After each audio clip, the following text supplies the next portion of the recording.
Tate Chronicles now transmitting. Welcome to the Tate Chronicles on Healthcare Now Radio. And now, here's your host, Jim Tate. Good day, citizens of the free world. From border to border, coast to coast, and to all the ships at sea, I bring you a warm welcome. This is your correspondent, Jim Tate, and thank you for tuning in to the Tate Chronicles. Join me as we cut through the fog that exists at the leading edge of healthcare delivery and technology. I'm really pleased today. My guest is Julie Maas. Julie is the founder and CEO of EMR Direct. EMR Direct is well known as a trusted source to simplify and improve health information exchange. Their direct messaging and FHIR platforms connect hospitals, clinics, healthcare providers, patients, and other healthcare businesses. Julie, welcome to the Tate Chronicles. Thanks so much, Jim. It's nice to be speaking with you again today. Yeah. Well, I'll always like to kind of start at the beginning, Julie. How the heck did you get involved in health information technology? Well, health IT, when I started working on it, is really extremely sophisticated databases and information exchange. And that's where kind of my roots are, in data warehousing, consumer services, consumer identity. Also, my chief technology officer is a board certified radiologist. So he brought to my attention a lot of issues with data access and some frustrations with caring for patients with all the information that you need. At a point in time when interoperability was really blossoming back in 2012. So what we did is collaborated to kind of amp up enthusiasm about this very sophisticated cryptographic direct messaging capability that looked like it was going to be extremely difficult to implement and maintain. But we wanted to demystify that. So we developed the architecture and decided what we're going to do is be like an extension of an EMR vendor's own team. And we'll be their subject matter experts and their technology infrastructure. They can reach out to us, as if we were in the next room within their building. And we're right there to provide support and affordable capabilities and APIs and many different application frameworks. And that was very well received. So that's how we began in health IT. From there, we've been asked to provide FHIR services, carry quality services, and more to enhance that interoperability platform. So that's where we are today with Interoperability Engine 2021. Well, and I guess my next question you've kind of already answered is what are the services that EMR Direct supplies? But who are your customers? Obviously, EMR vendors are. Who else? Well, that's right.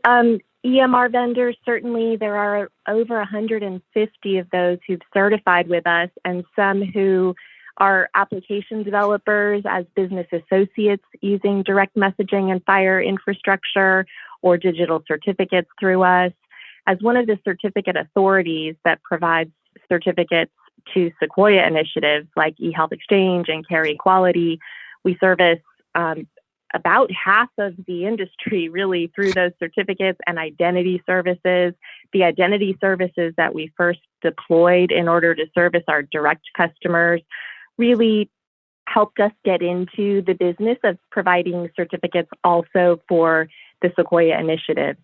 So those applications include billing, analytics, care coordination.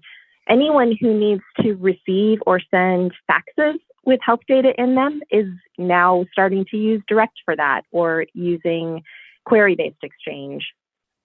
We think of health information, exchange of information kind of from provider to provider, but there's also some non-clinical information in there, insurance companies, reimbursement information. Is that part of this, the FHIR infrastructure? Of the FHIR infrastructure, certainly. We see, even in the FAST Accelerator that I participate in quite extensively, there's substantial payer involvement there. I think they really see FHIR as having potential to help their industry provide better care And a lot of payers are coming to the table to really see what FHIR can do for their business and how to participate as a stakeholder there, in addition to the providers who've kind of paved the way with their health IT participation for almost a decade now. And of course, that FHIR requirement is there's a deadline coming up the end of this year, December 31st, that any base EHR has to have a certified FHIR API for the exchange of that kind of information. So the requirements are coming. Yeah. That's right. I was tweeting about that a couple of days ago because Steve Posnack was talking about those deadlines more specifically. I guess what I heard him kind of outlay is that the health IT is expected to have this capability by the end of this year. That the implementation itself, which I think he means activating those services and deploying the infrastructure, will occur in 2023. Yeah, and definitely it's going to be a phased rollout as well as a phased adoption. All those third-party apps that may start utilizing that FHIR foundation to access information. We're just going to have to wait and see how quickly that will grow. Well, let's talk a little bit about direct messaging, because when you talk to providers about direct messaging, they can kind of be confused because if they want information from maybe a specialist has a patient and they don't have enough information, and they want to get information from the primary physician in the old days, and maybe still, they will either have somebody request a fax, or if they need it faster, they'll call over there. And since it's coming one doctor to another, the other doctor will usually step out of a room and talk to get an update. But what is, for provider to provider, can you kind of describe direct messaging? Is it just like secure email? Is it going to take a cultural or workflow shift for providers in the way they utilize it? That's a great question, because many people feel like direct has been around for almost a decade now, and there's really no need to explain it. They take it for granted. It's embedded in everyone's health IT. But I think you're really on the nose with the fact that folks often just miss it. It's so embedded. Maybe each user interface is different. It doesn't look like an email inbox in some EMRs like it could. I've heard of some EMRs that have developed message centers where all of their communication modalities are centralized, and you can kind of be at mission control there, determining where you want data to go and where data has come into you, and it's very obvious. But in some cases, it's not, and you might consider that to be a more elegant user interface, because in the context of when you need to transmit something, or when you need to look and see if there is additional records that have come in from other providers, that's where you find it, deep in the patient reports and records, perhaps. I think what's important, though, like you said, is that it is much like secure email. You can think of it, in fact, just like email, but you can only send direct messages to other direct addresses. Now, the great thing about direct, though, is unlike when you want to email a friend and you have to contact them to get their email address because there's no directory, direct has a nationwide directory. So, and when a lot of folks are putting their direct addresses and their FHIR endpoints in NPES because CMS has asked for that too. So if your data direct messaging provider has access to the nationwide direct directory, that's definitely a tool that you want to be sure that you're using in order to discover these addresses, just like you'd look up a fax number and then transmit or receive from a trusted direct address. And so where would a provider go to? Well, where do they get a direct address from? Where would a provider get one from? Well, from EMR Direct, of course. Okay. It depends. Sure. To some extent, if you're with Epic or Meditech, you can go to a few certified HISPs that offer H2 XDR HISP service. Yes. We're one of those. So we service Epic and Meditech. For any other EMR vendor, usually there's not that plug and play capability. So they've integrated with a specific HISP that they need to go to. So the EMR vendor would tell you which HISP to use. Outside of that, if you want to have a web-based direct account in addition to what's in the EMR because you want to send pictures or something that your EMR doesn't support a workflow for, that's another capability. You can go to any HISP that provides web-based direct service and get an additional direct address. Again, I would just say you want to participate with a HISP that is part of the directory so that you can benefit from being in the directory and looking up others in the directory too. Well, let me ask you what for you, I'm sure is a pretty basic question. So let's say I'm a primary care provider and I'm sending a patient to an oncologist. And I want to send them an electronic file, one of these interoperability files, maybe the most recent version of this CCDA standard. Would that be sent like a direct message attachment? Probably, yeah. That would be, I think, the way that Health IT certification intended for a CCDA to go to that referral. And how you'd go about doing that, if you don't know, is ask your EMR vendor for training on how to send that message via direct. In the best possible case, it would be obvious from the EMR's user interface how to transmit a CCDA via direct message to a specialist as a referral. And the going from point A to point B, the protocols in the middle, the direct message protocols, the file, CCDA file requirements and standards allows the fact for certified systems, if they are certified, even if they are from different vendors, for this to work. I guess that's part of the plumbing that's been in place. Yeah. Yeah, that's the beauty of it. Thanks for dispelling that other myth. Sometimes folks come to us and they think, oh, if I want to send it to someone, they have to also be your customer. Well, that's not the case. The direct has been designed for this kind of free market interface where it's a standard and any service provider that you go to can interoperate with the others. There's a big matrix of interoperability success that I helped walk everyone through starting back in like 2013 when the Direct Trust Network began. You've probably seen this, but maybe others haven't. It didn't always look all green. We had some little wrinkles to work out, but now that work is done, everyone with an address basically enjoys interoperability that's fairly seamless without any pre-testing when you first get your address to make sure your endpoint got it okay. Millions of messages are sent daily on this network, and it's working well. And that way, it is like email. It doesn't matter what computer you're using or who your internet service provider is. You just need that your email software, and you're good to go.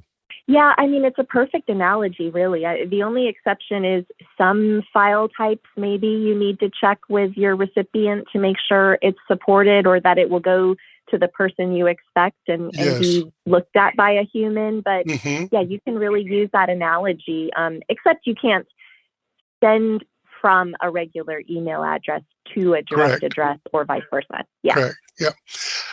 For our listeners who may have just joined us, I'm Jim Tate, and you're listening to the Tate Chronicles. Today, I'm joined by Julie Maas of EMR Direct. A couple of high-level things I want to ask you about, Julie, because you're so close to all this. This whole impact of FHIR, we've heard about it for years. Now it's starting to be required. How will it move us closer to interoperability? It's just the technology itself going to do it, or is the technology going to allow for the kind of blossoming and blooming of all kind of third-party apps and new workflows and processes? Well, yes to all of that. It's kind of this smorgasbord of new capabilities. I guess particularly I'd call out the fact, one, that the data is more granular. So when you talk about patient consent or unlocking data availability, data holders don't have to worry about releasing an entire CCDA to another party. We're talking possibly about just releasing allergies to someone else, or just releasing demographic information to an outside party. So those rules about data sharing can become much more fine-grained in approach, and people can become more comfortable with that. And then also the apps that you mentioned are so key. If we are all on the same version of FHIR, getting to some kind of open API was a big step, but now we're really in lockstep, and starting into 2023, at anyone who has open APIs available, they're going to be FHIR R4. So this means that developers making apps and creating that home run diabetes management app, they can develop that once and have it work on any data source from any EMR vendor. So that's huge for that innovation space, to be able to utilize health data and help patients really propel their health forward with these new capabilities and innovations. That's going to be fascinating to watch. These third-party organizations, startups, who knows what. It kind of reminds me of the very, very early days of personal computers, when the first spreadsheets, first one I remember was called Lotus 123. And that was released, and then it was unbelievable, the applications that were developed and uses for it that the developers of Lotus 123 had no concept about. So I'm hoping we'll have that kind of blossoming take place. Well, it's very exciting. No, go ahead. Also really excited about that. Another thing I want to get your thoughts on, Julie, is TEFCA.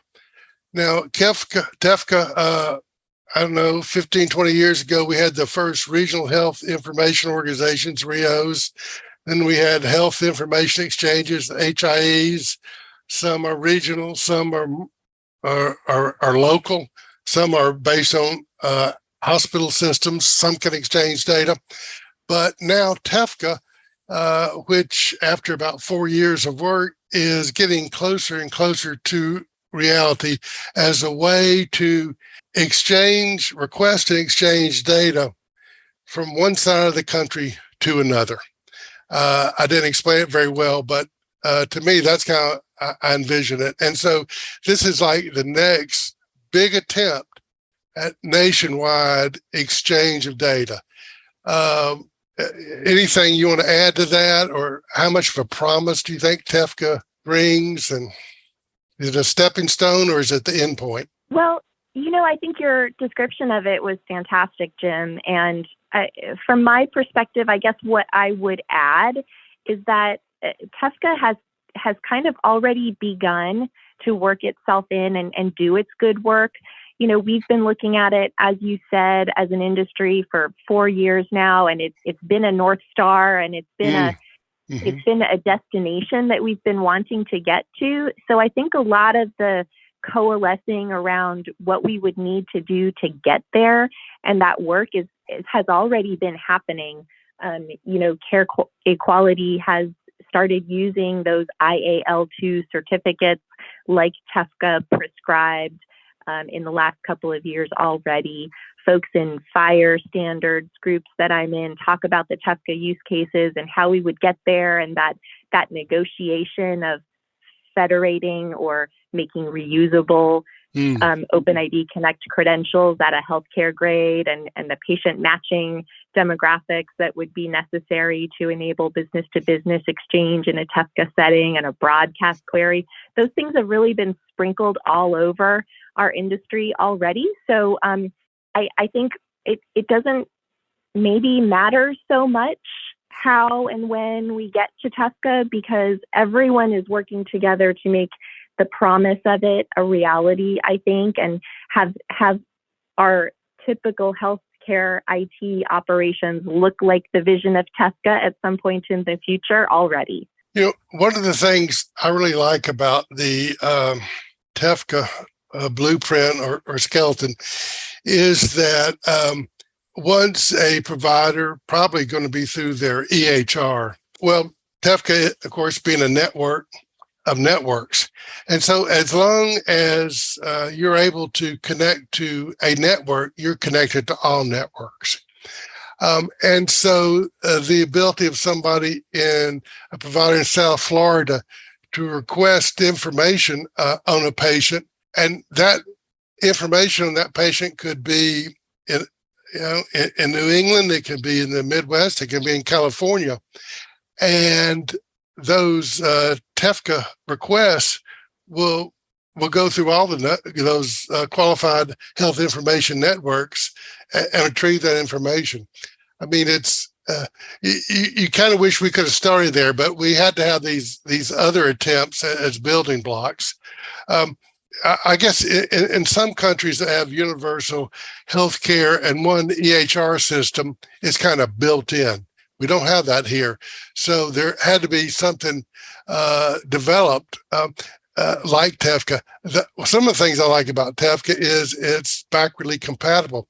So all the work that has been done, HIEs or whatever, are not going to be just obsolete once TEFCA really starts to get rolling. That's to me a big benefit of the plan. Yeah, I agree with you about that. I know, Julie, you were on a lot of working groups and organizations to kind of help motivate and move all this along, and you're very close to it. What are some of the organizations that you work with? You mentioned some FHIR information. What else? What groups do you work with? Yeah, so one of them, I work with the HL7 Fast Accelerator. So that was formerly the Fast Identity Tiger team. I've worked also with Unified Data Access Profiles, UDAP. That standard is now a part of the Fast Security solution. Also in the Care Equality FHIR implementation guide and in the TEFCA FHIR roadmap. So along with that, I'm on the board of Direct Trust. I work in several Direct Trust work groups. There's security and trust compliance and certificate policy and practices. Both work groups, I would say, that help manage the network itself of Direct Trust, much and kind of a parallel to the TEFCA network management that's occurring in the future. Well, Julie, anytime I have a question about any of this, you can be the one that I call upon, so you can expect those emails from me. One final question is question: how can listeners find out more about EMR Direct? Oh, wow, that's a tough one, Jim. Obviously, they can go to emrdirect.com. We also have some videos that we've produced recently, as well as a Summer Fireworks webinar series. So we've found those to be really helpful for people to start digging into FHIR if they're a late implementer needing to get into that now. But thank you for the opportunity to share about EMR Direct and this future where we get some parity with financial services companies and start to have something that looks like the credit reports they can work with that helps propel our healthcare IT forward. You mentioned those videos. Are they available from the website or are they on YouTube? I'm going to watch some of those. Oh, yeah. They're at bit.ly/FHIR-works. Okay. And we will put that in the show notes so people can take a look at those because I want to see some of those. Well, to our audience, thanks for joining me on this episode of the Tate Chronicles, and I offer a special salute to my guest today, Julie Maas. Julie, thanks for coming aboard today.